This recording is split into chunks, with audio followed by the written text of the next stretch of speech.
ขาหน่อยมีพระคำของพระเจ้าที่จะมาหนุนใจซึ่งกันและกันเนาะในเวลาที่ขาหน่อยศึกษาก่อนที่จะมาเหียบเฮี้ยงให้เป็นเรียงลำดับให้มาเป็นคำสอนหรือว่าการแบ่งปันนี้ขาหน่อยก็ได้รับพรเรื่องของมือนี้ก็อยากใส่ซื้อเรื่องสวนเอเดนชีวิตอยู่ในพระเจ้าแต่ว่าเป็นเหตุการณ์อยู่ในสวนเอเดนพี่น้องคือสิคุ้นเคยแหละเนาะว่าเหตุการณ์ในสวนเอเดนเป็นอย่างไรจังใด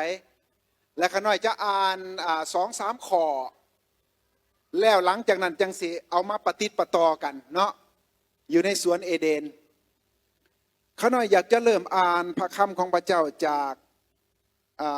บทที่พระธรรมปฐมกาลบทที่2เริ่มข้อที่9และก็กระโดดไปข้อ15 16 17ได้บันทึกไว้จังสี่วะในสวนแห่งนี้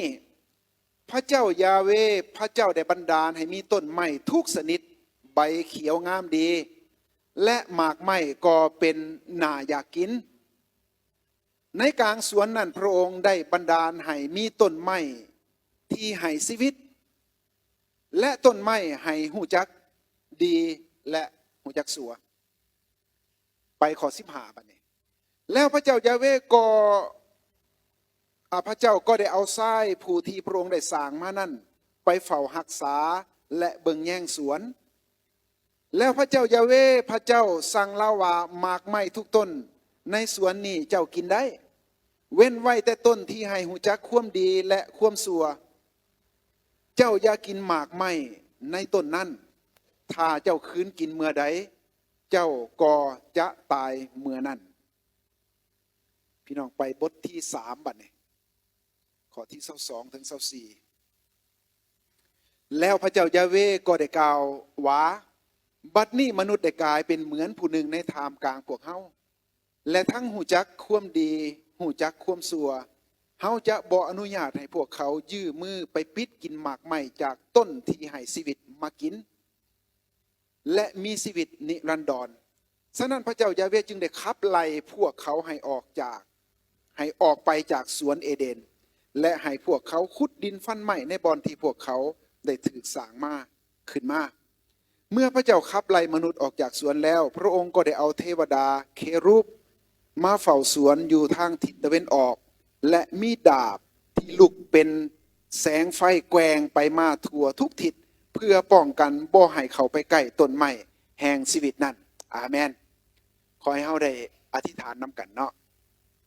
พระบิดาเจ้าขอบคุณพระองค์สำหรับพระคำของพระองค์มุขน้อยอธิษฐานขอพระวิญญาณบริสุทธิ์เจ้าเป็นผู้ทรงนำพา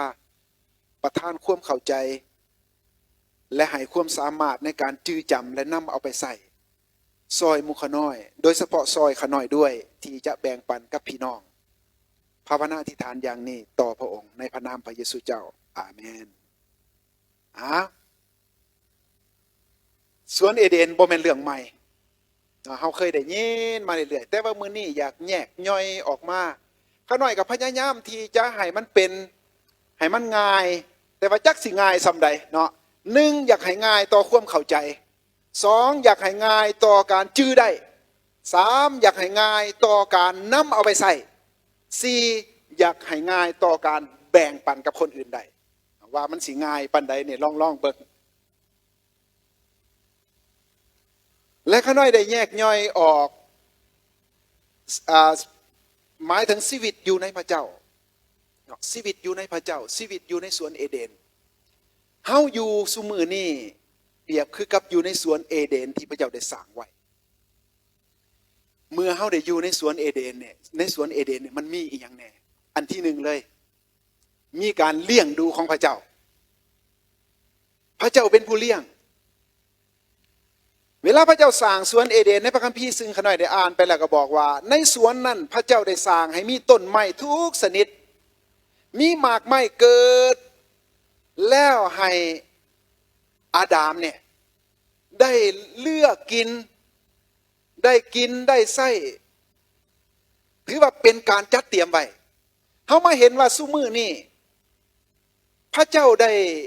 สร้างระบบนิเวศในโลกนี่เพื่อเอื้ออำนวยให้มนุษย์นี่อยู่ได้เพราะว่าโลกทั้งระบบจักรวาลและโลกนี่แม่นพระเจ้าเป็นผู้สร้างและก็มีพระเจ้าได้สร้างอย่างอัศจรรย์ยังอยู่ในโลกนี่ผู้ขาเคยได้เว้าเรื่อยๆโดยเฉพาะอยู่ในการอบรมบอกว่าเมื่อยิงได้ค้นคว้าตามหลักทางวิทยาศาสตร์ตามหลักทางดาราศาสตร์ตามหลักทางข้อมูลเกี่ยวกับเรื่องโลกนี่ยิ่งเฮ็ดให้เฮาได้เห็นการอัศจรรย์ของพระเจ้าว่าพระเจ้าทรงสร้างมันอัศจรรย์แท้ๆให้มีคลื่นแสงต่างๆคลื่นเสียงต่างๆและคลื่นไฟฟ้าในระดับที่เหมาะสมให้เฮาดำรงอยู่ได้โลกนี้ถูกสร้างขึ้นมาให้มีรูปทรงพอเหมาะมีความเงียงประมาณ23องศาและหมุนอ้อมวงโคจรเนี่ยหมายความว่าอ้อมตัวเอง1รอบ24ชั่วโมงถ้าหากว่าไวกว่าหัน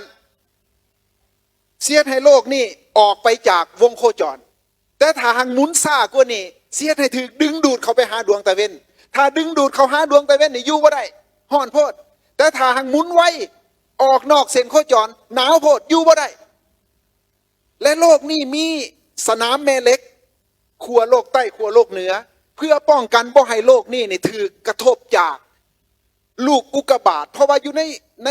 จักรวาลนี่มันมีหน่วยดวงดาวหลากหลายชนิดและมันบ่นิ่งมันต่ำกันอยู่ตลอดแล้วก็สิมีสะเก็ดต่างๆและมีหลายครั้งหลายเทื่อนี่แทบที่ทุกวันนี่มันมุ่งเข้ามาซ้นกับโลกเฮาแต่ว่าพระเจ้าได้สร้างระบบป้องกันไว้คือให้โลกนี่ปลอดภัยจากลูกอุกกาบาตเล็กๆน้อยๆที่สิเข้ามากระแทกเพราะว่าสนามแม่เหล็กนั้นดันออกไปและเฮ็ดให้พวกมันบ่ได้เข้ามาหาโลกนี้ออกห่างจากประมาณหน้าดินเท่านี้นะขึ้นไปประมาณ30หลักมีสั้นหนึ่งเพื่อนว่าสั้นโอโซนหรือว่าฟิล์มกรองแสงพี่น้องผู้มีรถนี่เคยสิหูจักว่าซื้อรถใหม่ๆมาเขาบ่ได้แถมฟิล์มกรองแสงมามันห่อนโพดก็เลยต้องไปติดฟิล์มแม่นบอกผู้ปกครองไปติดฟิล์มและติดฟิล์มนี่มันก็ได้เลือกได้ว่าเอา 40% บ่ 60% บ่ตามลูกค้ามากแต่ว่าพระเจ้านี่ได้สร้างไว้ให้มีฟิล์มกรองแสงแล้วเพื่อบ่ให้รังสีที่เป็นอันตรายนะจากดวงตะเวนหรือว่าจากนอกโลกนี่เข้ามาเฮ็ดอันตรายแก่เฮารังสีนี่มีหลายรังสีกัมมารังสี UV รังสีอื่นที่เป็นอันตรายแก่เฮาแต่ว่าระบบกรองแสงตัวนี้นี่มันสิซอยพระเจ้าอัศจรรย์บ่พี่น้องมื้อก่อนหั่นลูกหลานเฮาคนหนึ่งบ่สบายเดี๋ยวนี้ก็ยังนอนห้องหมออยู่เวลาเขาเจ้าใส่ออกซินี่นะเขาเจ้าบ่ได้เอาออกมาจากถังออกซิแล้วมันแย่แย่ทอเขาหูดังหลดได้หมายถึงว่ามันต้องมาผ่านมันมีกระตุกน้ำก็แม่นบ่เนาะแม่นบ่มันสิมาฟดบอกอยู่หันก่อนจังเอาอากาศนั่นเขามาหาเฮาและพวกเฮาคือบ่มีผู้ละสายอยู่นี่ก็เพราะว่าพระเจ้าได้ให้แก๊สต่างๆอายน้ำต่างๆและอายที่เป็นธาตุอายต่างๆอยู่ในบรรยากาศของเฮานี่เฮ็ดให้เฮาหันใจด้วยความปลอดภัยออกซิเจนนี่แม้ว่ามันดีแต่พี่น้องเห็นว่าพวกสร้างปูนนี่พวกสร้างก่อสร้างนี่ถ้าหากว่าเขาเจ้าจงเหล็กไว้นี่ย่างน้อยๆเขาเจ้าเอาปูนหวดไว้แม่นบ่เอาปูนหวดไว้เพื่อยังบ่ให้มันเข้าเมียงออกซิเจนมันมีปฏิกิริยามันอันตรายแต่ว่าพระเจ้าซอยเฮาให้ปลอดภัยอะเลลูยาพระเจ้าอัศจรรย์ยิ่งอ่านถ้อยคำของพระเจ้ายิ่งศึกษาเบิ่งแหงเห็นการอัศจรรย์ของพระเจ้าพระเจ้าดูแลเฮาให้มีฝนตกตามฤดูกาลต่างๆมีอากาศที่ให้เฮาได้หันใจมีฝนตกอยู่ในฤดูกาลต่างๆมีแสงแดดมีฟ้าแมบเหลื่อมเฮ็ดให้เกิดการสมดุลอยู่ในอากาศสมดุลอยู่ในโลกที่เฮาอยู่พระเจ้าจัดเตรียมไว้พระเจ้าได้ให้อาดามอยู่ในสวนมีอาหารการกินตามกาลเวลาซุมเฮาอยู่บ้านนอกบ้านหน้าตะกี้ย่ามฤดูฝนนะฝนตกใหม่กินอึ่งไปขุดกีรอมากินเขียดย่ามปลาขึ้นเอาปลามากินทั้งปลาทั้งไข่มันปลาและหน่อไม้เกิดกินหน่อไม้คือตามฤดูกาลสิมีอาหารตามฤดูกาลผู้อยู่ในเมืองก็มีอาหารแบบในเมืองผู้อยู่บ้านนอกก็มีอาหารแบบบ้านนอก ผู้ขาเองคนบ้านนอกนี่อยากเว้าเข้าข้างเจ้าของจักหน่อยพวกกินอาหารบ้านนอกนี่แม่นว่าบ่มีหมากแอปเปิ้ลกินหมากเล็บแมวกินหมากค้อมหัวหยองแต่มันหมากขามป้อมหมากสมหม้อบ่เป็นประโยชน์เด้อ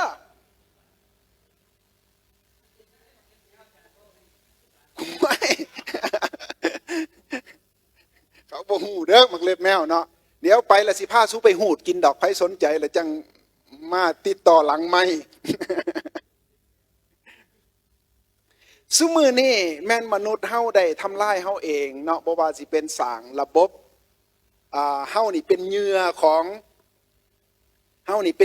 งการโฆษณาเวลาพระเจ้าสร้างอาดามไว้ในสวนเอเดนนี่มีอาหารที่เลือกกินได้และมีเสรีภาพเฮาซุมื้อนี่เฮาละอ้างเสรีภาพเนี่ยมันก็อันตรายอยู่เด้ถ้าหากเฮาบ่สามารถบริหารเสรีภาพได้เสรีภาพนั้นสิกัดกินเฮา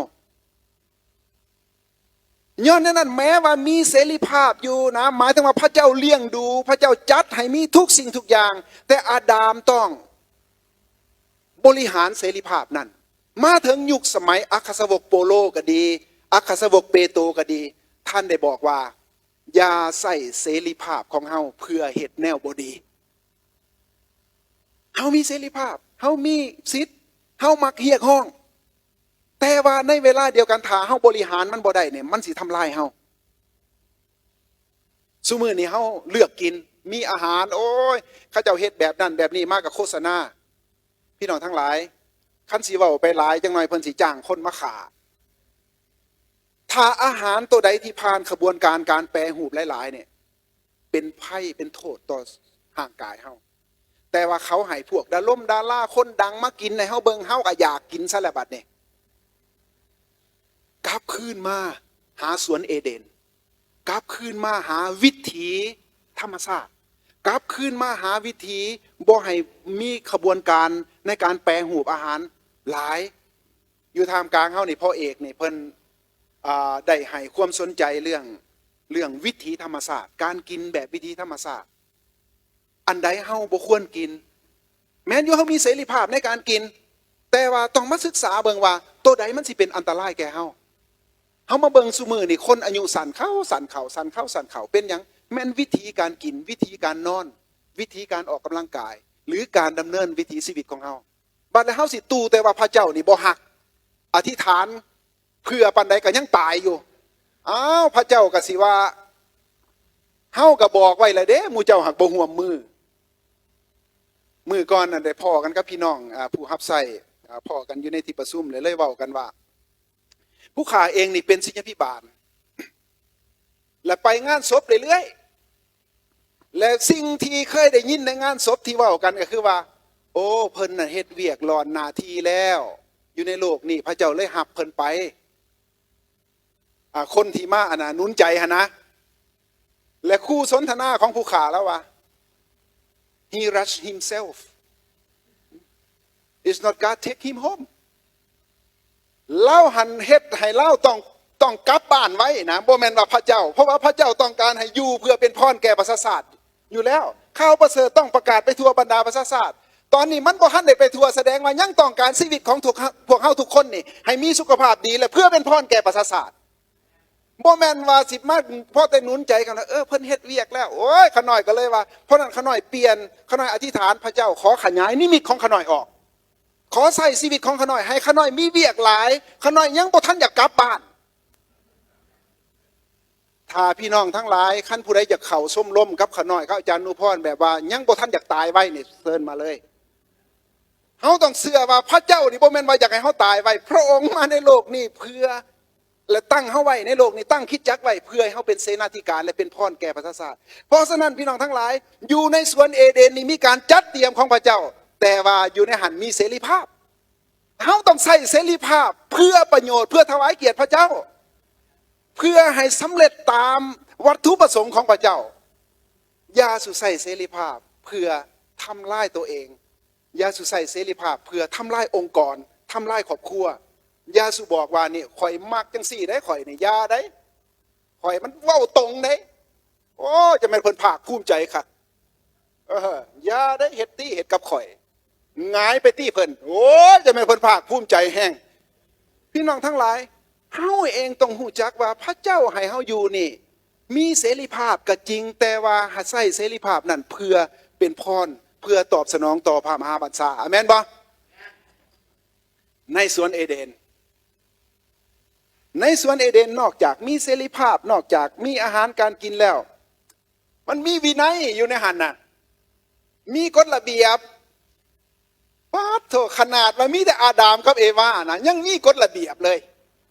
ซุมือนี่ยังวะมีกฎจราจรเพราะว่ามันมีรถหลายคันแล่นอยู่ในถนนจักแม่นไผสิเลี้ยวซ้ายจักสิไผเลี้ยวขวาจักไผทางลักจักไผทางห้องจักไผสิเลี้ยวอีหยังเขาก็เลยกำหนดกฎจราจรออกมาอันตอนนั้นหันอาดามกับเอวาอยู่สองคนหนึ่งก็ยังมีกฎระเบียบพี่น้องทั้งหลายชีวิตอยู่ในพระเจ้าเนี่ยแมนอยู่เฮามีเสรีภาพแต่กี่แต่ก่อนเนี่ยเฮาถือครอบงำโดยอำนาจผีมารห้ายถือครอบงำด้วยความบาปถือครอบงำด้วยผีสางนางใหม่ต่างๆมือจมมือฟูชีวิตของเฮานี่ขึ้นอยู่กับซาตาราศีมือวันนั้นวันนี้หมายถึงว่าชีวิตของคนนี่มันไปติดอยู่กับจังสั้นเนื่องจากเฮามีอิทธิพลมาจากความเสื่อแบบฮินดูแบบพราหมณ์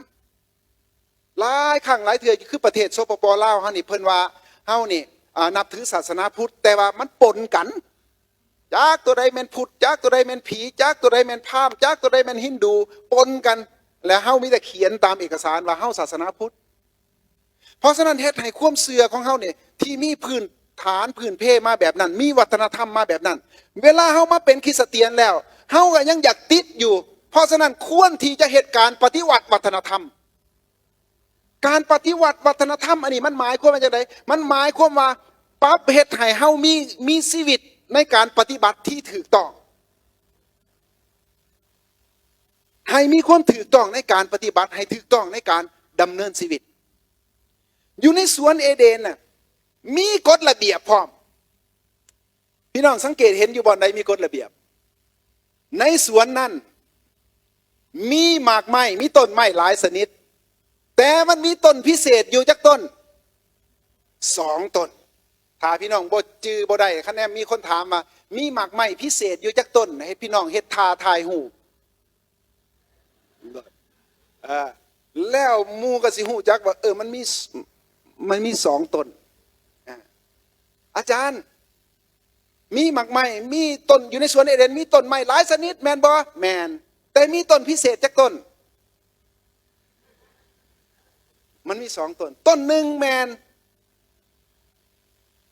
ต้นแห่งชีวิตคันไผกินแล้วมีชีวิตอันตลอดไปเป็นนิดเลยและอีกต้นหนึ่ง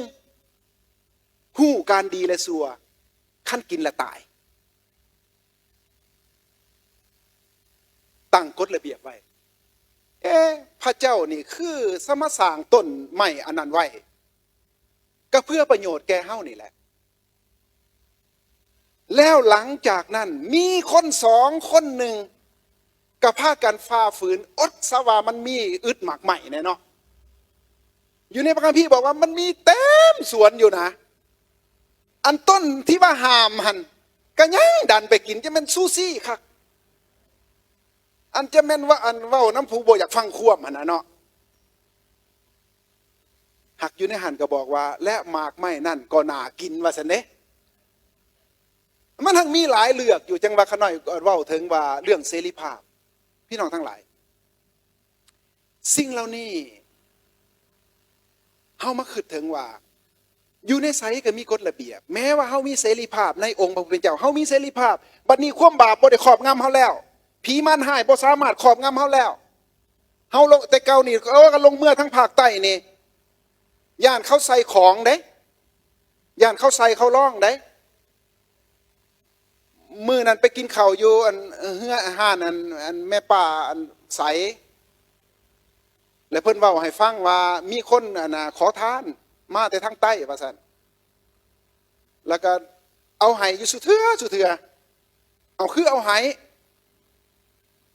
ตีนดีมือดีครบอวัยวะอยู่อาสมาเที่ยวแต่เอาไห้คันบ่ไห้ก็ย่านมันใส่มันร้องว่าซั่นเด้ มันมาแต่ทางใต้ว่าซั่นห่วยขาน้อยนี่ก็มาแต่ทางใต้คือกันเจ้าคือบ่ย่านว่าซั่นบ่ย่านนะบ่ย่านอาจารย์คือหมายถึงว่าชีวิตเฮามันติดอยู่มันติดอยู่กับความย่านแบบนั้นบัดที่นี่เฮานี่เมื่อมาเป็นคริสเตียนแล้วเมื่อมาเชื่อพระเยซูแล้วเฮาเนี่ยถูกปลดปล่อยแล้วจากอำนาจเหล่านั้นอำนาจไสยศาสตร์เวทมนต์การใส่การล่องผีม่านอีหยังอื่นๆเนี่ยเฮาวิทย์แล้วเฮาวิทย์จากสิ่งเหล่านั้นแล้วเฮามีเสรีภาพในพระเยซูคริสต์ในพระเจ้าอาเมนบ่แต่ว่ามันยังมีระเบียบพระเยซูว่าจงหับเอาแอกของเฮาแอกของเฮานี่เบาพ่อหมอถึงแม้เบากับพี่น้องต้องคิดว่ามันก็ยังมีแอกอยู่เพราะฉะนั้นเฮาจึง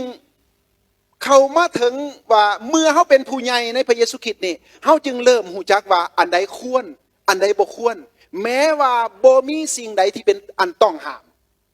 แต่ว่าอันใดควรเฮ็ดอันใดบ่ควรเฮ็ดพระคัมภีร์จึงแนะนำและก็พยายามสิสอนกันบรรดาอาจารย์และญาติพี่น้องว่าให้เฮาพัฒนาให้เฮาอ่านถ้อยคำของพระเจ้าเพื่อสิให้มันเป็นการปลูกฝังวัคซีนอยู่ในชีวิตของเฮาเพื่อเมื่อมีคำสอนแปลกปลอมเข้ามาหรือมีความคิดแปลกปลอมเข้ามาวัคซีนตัวนี้มันสิต่อต้านมันสิฮู้จักว่าโอ้อันนี้บ่ถูกได้มันสิดันออกไปหรือมันเป็นการสั่งเซนเซอร์ออโตเมติกเซนเซอร์อยู่ในใจเฮาอยู่ในสมองเฮาเมื่อมีคำสอนแปลกๆปลอมๆเข้ามาหรือมีความคิดแปลกๆปลอมๆเข้ามาพระคำของพระเจ้าที่เฮาสะสมไว้นี่มันสิดันพวกนั้นออกไปนี่แหละเป็นหยังจึงว่าอ่านพระคัมภีร์แน่เด้ออยู่เฮือนก็ให้อ่านแน่บ่แม่นว่ามาถ่าฟังได้อยู่โบสถ์คันมาอยู่โบสถ์นี่เว้าน้อยเดียวมันก็เบิดเวลาเลยเด้แล้วหลังจากนั้นยังเลิกลงไปแล้วมันยังมาหาเว้าเน็บอาจารย์อีก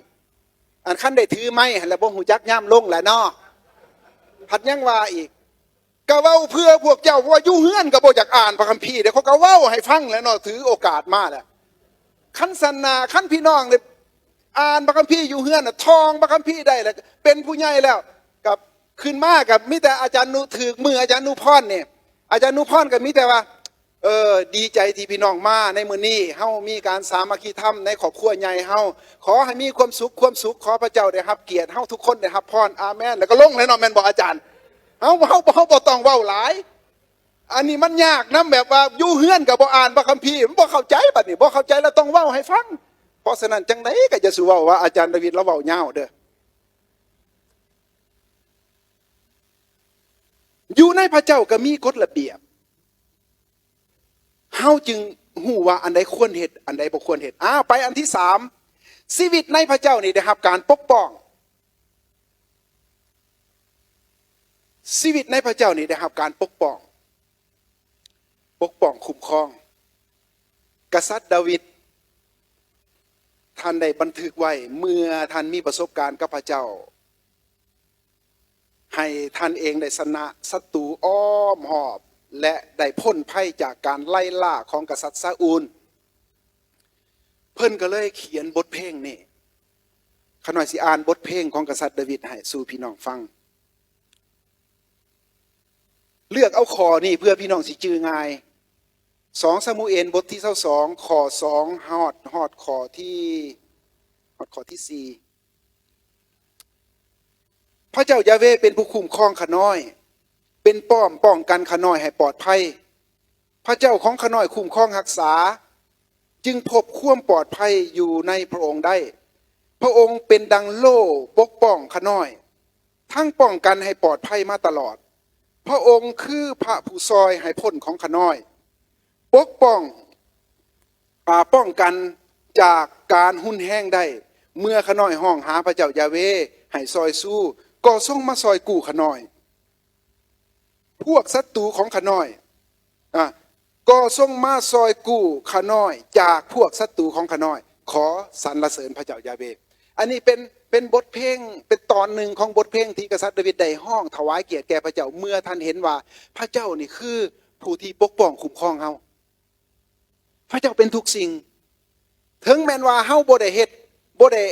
ได้มาปั้นหูพระเจ้าคือพระนางกวัก บางเทื่อเฮาบ่ได้ปั้นแต่ว่าเฮาคิดว่าพระเจ้านี่คือพระนางกวักอยากให้พระเจ้านี่กวักพระพรมาอยากให้พระเจ้ากวักเงินกวักค่ำมาอยากให้พระเจ้ากวักอันความสุขภาพดีมากกวักนั่นกวักนี่มาหมายความว่าเฮายังติดอยู่กับวัฒนธรรมเดิมๆแบบนั้น แต่ว่าพระเจ้าของเฮานี่เป็นพระเจ้าที่ทรงพระชนอยู่พระเจ้าของเฮานี่บ่ได้เป็นเหมือนกับสิ่งที่มนุษย์สร้างขึ้นแต่พระเจ้าเป็นผู้สร้างทุกสิ่งและพระองค์นี่ปกป้องเฮาให้ปลอดภัยมันเกี่ยวอยู่ในสวนเอเดนมันเกี่ยวจังใดอาจารย์พระเจ้าปกป้องเฮาและพระองค์แสดงความหักก็ด้วยการไล่หนีนั่นเด้โอ้ยมาส่งใดอีกเนาะบาดนี้พระเจ้าหักอาดามเอวาก็เลยไล่หนีข้าน้อยว่าป้าขัดสิยกตัวอย่างสิยกแนวใดเด้ให้พี่น้องฟังเพื่อสิเข้าใจได้ว่าขั้นว่าหักภาษามาไล่หนีเพราะว่าเวลาข้าน้อยอ่านพระคัมภีร์อยู่ในข้อที่ในบท3เมื่อพระเจ้าทรงไล่เมื่ออาดามกับเอวาเนี่ยกินหมากไม้จากต้นที่หูการดีและชั่วและพวกเขาสิตายแต่ถ้าหากพวกเขาหักไปหลงกินบัดนี้หลังจากกินตัวที่แบบเฮ็ดให้ตายเนี่ยนะแล้วอะไรไปกินต้นแห่งมีชีวิตบัดนี้นิรันดร์นะเอิ้นว่าต้นนี้เอิ้นว่าต้นนิรันดร์ซะเนาะใส่ชื่อใหม่ต้นนี้แม่นต้นนิรันดร์ต้นก้อนนี่แม่นต้นตายเขาเลยไปกินตัวต้นตายนี่เพราะว่าเฮามีต้นพิเศษจากต้น2และพวกเขาไปกินจากต้นตายบ่แม่นต้นไม้ตายได้ไหมว่ากินแล้วตายนะแล้วบัดนี้ถ้าเขาหักไปกินตัวที่2บัดนี้มันสิตายเลยตายนิรันดร์หมายความว่ามันต้นนิรันดร์ได้ต้นที่มันยังเพราะฉะนั้นวิธีการที่พระเจ้าอยากให้ปลอดภัยวิธีการที่พระเจ้าอยากรักษาไว้นี่ก็คือเอามันออกก่อนพวกนี้เพื่อว่าให้บ่ให้มันมีความเสี่ยงที่มันสิมากินเอาเลยว่าขั้นถ้าเฮาเข้าใจหัวใจของพระเจ้าว่าขั้นว่าหักไปยังคือไล่หนีเอากระสิบ่ไล่หนีจังไหนสูมันคนจงหองก็ดอกแม่สูบทว่านอนสอนไงแต่มือเหิงแหละขั้นบอกอะไรก็ฮู้ไงอันนี้เลยบ่เชื่อใจสูแหละออกไปก่อนให้มันหนีห่างต้นนิรันดร์นี่แต่ต้นนิรันดร์นี่พี่น้องฮู้ว่าปรากฏอีกย่ามใดอยู่ในพันนิมิตบทที่21เรื่องกรุงเยรูซาเล็มใหม่แล้วข้าพเจ้าก็เห็นเมืองที่ลอยลงมาจากฟ้ากรุงเยรูซาเล็มใหม่มีถนนปูด้วยทองคำมีแม่น้ำไหลมาจากกลางเมือง2ฝากฝั่งมีต้นไม้ที่เกิดหมากและเป็นยาถ้าผู้ใดกินหมากจากต้นนั้นผู้นั้นสิมีชีวิตอันตลอดไปเป็นนิจไปปรากฏอยู่พุ่นบ้านนั้นจะกินฉันกินเลยบ่มีต้นอื่นแหละต้นนั้นตายแล้วบ้านนี้ยังแต่ต้นตัวนี้บ้านนี้ยังอย่าเฝ้าอดใจไว้หลังจากที่กินจากแล้วเนาะกินต้นไม้ที่ก่อให้เกิดความตายพระเจ้าก็เลยให้หนีก่อนเพื่อให้ปลอดภัยจากความเสี่ยงในการที่มากินต้นนี้เอาละข้าน้อยเลยเมื่อคืนเห็นว่าถ้าหากอยู่ในเฮือนหลังหนึ่งมันมีหลายห้องเนาะเฮือนเฮามีหลายห้องถ้าหากมันเกิดห้องนี่เป็นห้องลูกชายซะเขามักจองได้ห้องนี่ห้องข่อยได้ห้องนั้นห้องข่อยห้องลูกชายห้องนี่แต่ว่ามันมีความเสี่ยงไฟฟ้าหัวพ่อแม่ก็ต้องให้ย้ายก่อนห้วยห้องข่อยนะห้วยย้ายก่อนนะคันถ้าเฮาเข้าใจบริบทเฮาสิบ่เครียดให้พ่อให้แม่เพราะว่าพ่อแม่เนี่ยย่านเฮาตายย่านไฟดูดตายก็เลยต้องย้ายไปอยู่ห้องนั้นก็แม่นห้องเฮือนเฮาคือเก่านะวันนี้พระเจ้าให้อาดัมเอวาออกจากสวนเอเดนหมายถึงว่าออกจากสวนหนึ่งแล้วก็ไปอยู่อีกสวนหนึ่งเพราะว่าเบิดทั้งโลกนี่ของพระเจ้าเด้ออกจากห้องนี้ก็ไปอยู่ห้องนั้นเสริมซ่าได้สอมจังง่ายเขามากก็ได้บางเทื่อเหตุการณ์เกิดขึ้นในชีวิตของเฮามักโทษพระเจ้าเป็นยังคันพระเจ้าเก่งพระเจ้าดีพระเจ้าปกป้องรักษาคือให้ลูกเขาน้อยเกิดอุบัติเหตุโอ้ยอนุญาตให้เกิดอุบัติเหตุนะก็เพื่อเตือนเจ้าถ้าบ่เตือนมันก่อนนี่มันแห่งสินักไปกว่านี้ ขนาดว่าเตือนไว้ก็ยังดื้ออยู่ล่างคนเนี่ยเอาแล้วเอาอีกเอาแล้วเอาอีกบ่กลับใจบ่ได้เข้าใจว่าสิ่งที่เกิดขึ้นนั้นเป็นการเตือนมาจากพระเจ้าพี่น้องทั้งหลายอย่าสงสัยในความหักของพระเจ้าในพระธรรมโรมบท8เนี่ยทั้งบทเลยเนี่ยเขาน้อยมากเลยในตอนท้ายๆบอกว่าพระเจ้าห่วงกับทุกคนที่หักพระองค์ให้เกิดผลดีในทุกสิ่งและบ่มีอีหยังที่เฮ็ดให้เฮาพัดภาคหรือห่างหรือแยกเฮาออกจากความหักของพระเจ้าความหักของพระเจ้านี่มั่นคงความหักของพระเจ้าเนี่ยบ่มีเปลี่ยนแปลงแม้ว่าเฮาสิอยู่ในสภาพใดพระเจ้าหักเฮาถ้าหากมีสถานการณ์อันใดอันหนึ่งเกิดขึ้นอยู่ในชีวิตของเฮาพี่น้องอย่าได้โทษพระเจ้าพระเจ้าอยากให้เฮานี่ได้รับผลดีพระเจ้าอยากให้เฮานี่ได้สิ่งที่ดีกว่าแล้วขออย่าให้เฮานี่ได้ตั้งกระทู้ขึ้นมาสงสัยพระเจ้าอย่าตั้งกระทู้ขึ้นมาเพื่อใส่ร้ายพระเจ้าขอให้เฮาได้ระลึกถึงว่าเหตุการณ์ที่เกิดขึ้นนี่พระเจ้ากำลังอยากสื่อถึงหยังและอยากให้เฮาปรับปรุงแก้ไขบ่อนใด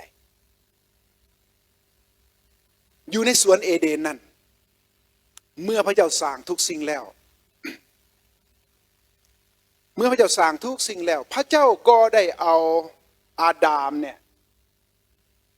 เข้ามาอยู่แล้วบอกกับอาดามว่าอาดามให้เจ้าใส่ซื่อสัตว์เด้อนี่เฮาสร้างสัตว์มาหลายแล้วนี่ให้เจ้าใส่ซื่อสัตว์ให้เจ้าใส่ซื่อต้นไม้ก็ได้ซื่อต้นไม้เนาะเฮาสื่อสารกันมาฮอดซุมื้อนี้แปลเป็นภาษาต่างๆอาดามก็ต้องได้มาดูแลรักษาเพราะฉะนั้นอยู่ในสวนเอเดนแม้ว่าคนก็บ่ทันได้หลายมื้อนั้นในสวนเอเดนที่มีอาหารการกินอยู่แล้วแต่พระเจ้ายังได้มอบให้อาดามนั้นมีเวียกเฮาเองได้อยู่ในพระเจ้าอยู่ในสวนเอเดนได้มาเชื่อพระเจ้ามาเชื่อพระเยซูคริสต์เฮาก็ยังมีเวียกอยู่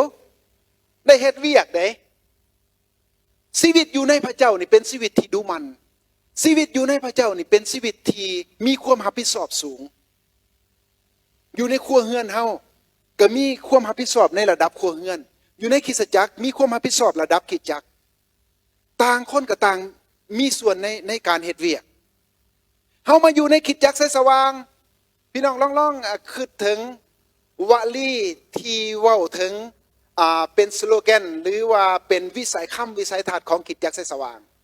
คริสตจักรแสงสว่างก้าวสู่การเป็นคริสตจักรเข้มแข็งหอบด้านมวลสมาชิกทุกคนห่วมหับใส่ตามของประธานด้วยความซื่นบานในงานพระมหาบรรษาคริสตจักรบรรดาอาจารย์อยากให้พี่น้องฮู้ว่าพี่น้องทุกท่านนี่บ่ได้แม่นสมาชิกธรรมดา